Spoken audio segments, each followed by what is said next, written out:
Okay, it's because Mama doesn't want me to. All right, and that's what you got up there.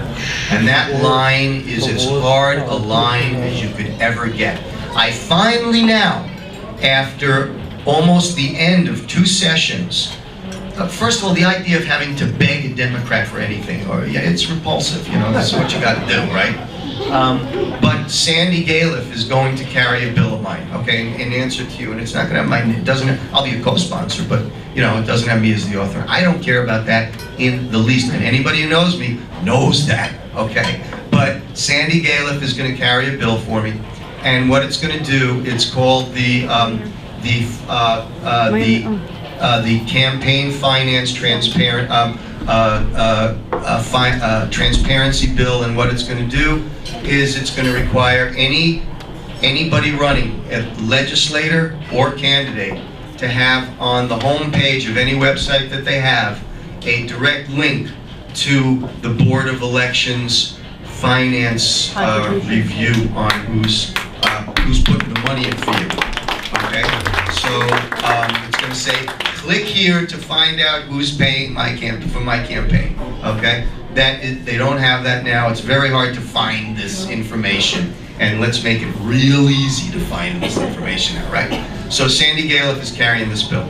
I hope it passes. It'll be a great thing. Okay, another step towards transparency, towards, you know, true reform, towards getting us, you know, one step closer to having honest government. All right. I have a suggestion. Let's get rid of the word transparency. It has become a meaningless word. Let's call it honesty and openness instead of transparency, which the current administration has just turned into a joke. Great. You know what? I'll do that. You know, the same way that I really resent the fact that they've co-opted the word progressive. Right? They're liberals. They're not progressives. They co-opted the word liberal. They co-opted that word too, right? What are we going to call them? Commies? Yes.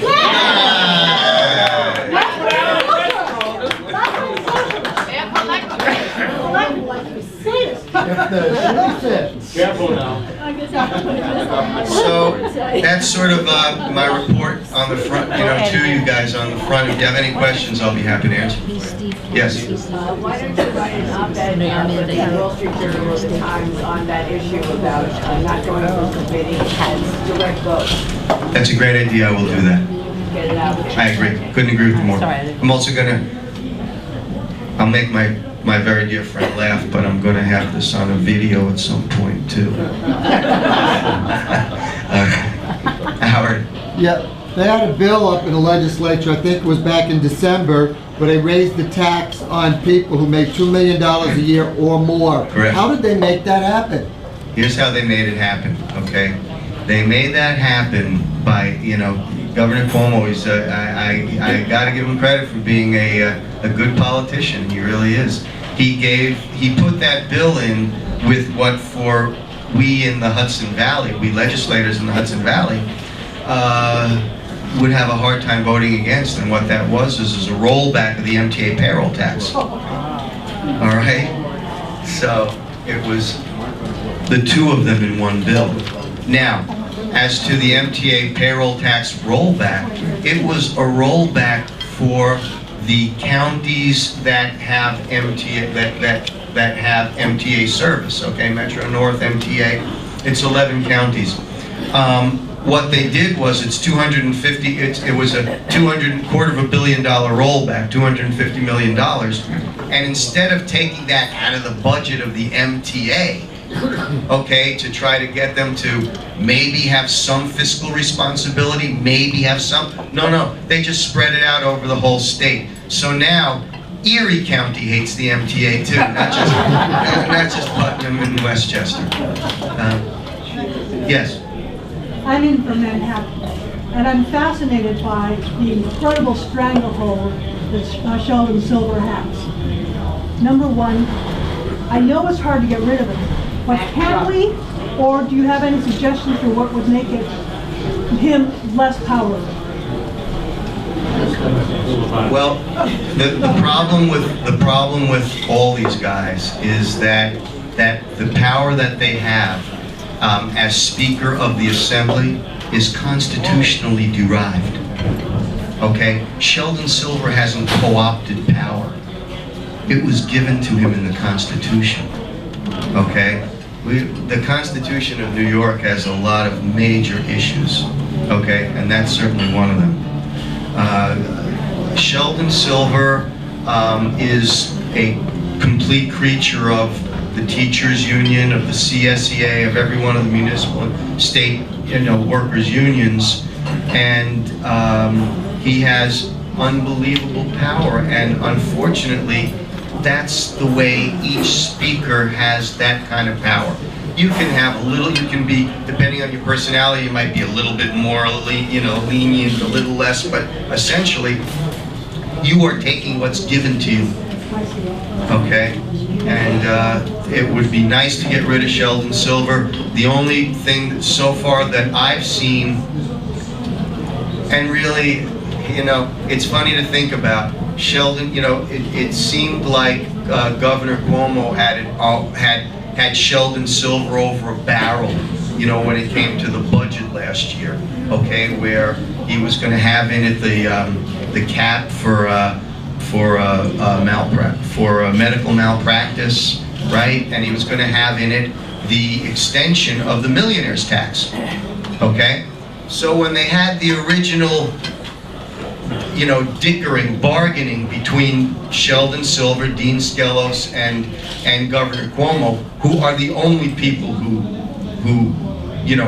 put this budget together, okay? Don't care what anybody says. That's how it works up there. It really is 3 men in a room. So so the governor said to Sheldon Silver, I'll give you a choice, okay? For us to get the budget passed by you Democrats, either we'll take out the medical malpractice cap, okay, or we'll take out the millionaire tax. Your choice. Okay, your choice. So naturally, Sheldon Silver's first choice was to get rid of the malpractice cap because he is of counsel for Weiss and Luxembourg. All right, so he earned his millions on that single decision. All right, but so now you've got the malpractice is gone. However, what Sheldon Silver did was maneuver the government and Cuomo so that we had that vote in December for the tax extension, the millionaire tax extension. And we didn't need to do that. It was December 27th. We could have gone back the first week of January when we were supposed to and vote to have it, retroactive, if they were going to do this. Retroactive and, by a week, and therefore save us taxpayers a couple $1 million and having us come up there for the day to do that on December 27th in a special session. It's utterly unnecessary. It was all grandstanding. All right? And so he ended up getting both things that he wanted. He got the medical malpractice taken out, and he got the millionaire tax. That's Sheldon Silver. All right? That's Sheldon Silver. And so at this point, I wish I could tell you that there was some easy way to get. The only way that you could get rid of Sheldon Silver right now is he lost votes, he lost seats essentially in the last 2 elections. If he loses more seats now, then there'll start to be some rumbling within the Democratic side. But otherwise, we stuck with this guy. Anybody else? I think we have to move on. Thank you very much, Steve.